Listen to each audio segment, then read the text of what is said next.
I think Venezuela is a different kind of country. It's not really a real country. It's a narco-terrorist state. In his first term, he unleashed economic sanctions on them. We put a bounty on Maduro.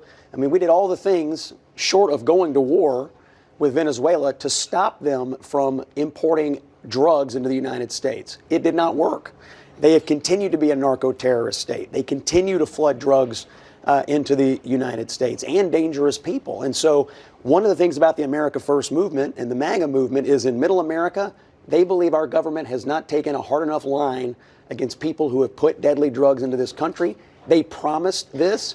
And honestly, I think he's going to have a lot of political support for stopping these narco-terrorists. That should be what Trump says, not blaming it on drug trafficking, which is a relatively minor issue compared to drug trafficking that comes from Mexico. Well, how much do you want to accept? I think you're downplaying. I know, it's not a how much do you want to accept. I think you're downplaying. Where is the problem coming from? And it's coming from Mexico. I think you're downplaying what they do in Venezuela, A. B. I'm not downplaying it. It's just factually less significant than what is happening in Mexico. B. I would support military strikes on drug operations in Mexico, to be honest with you, and I think a lot of Americans would as well. My bigger point, Scott, is that this doesn't seem to really be about the drugs. I think it's about Maduro.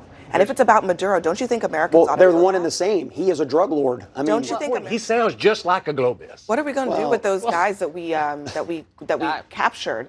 What laws apply to them? Where are they going? I'll be honest with you, I don't know, and I'm not sure that I care all that much. I'll tell you something else about Venezuela. There's an opposition party there.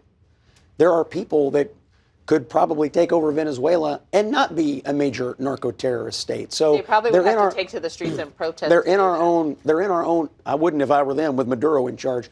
That's what they're we in say our own here. hemisphere. Yeah, they're sending drugs. Sounds like you're making a globalist argument, Scott. Well, we know that there are. I have no opposition to using the U.S. military to stopping terrorists from putting substances in our country that kill our citizens. If it was Al-Qaeda, I'd say the same thing. Trump is no isolationist. He never has been. He's always been willing to engage if he thought it was in America's best interest. With a drug state like this, I think it might be. All right.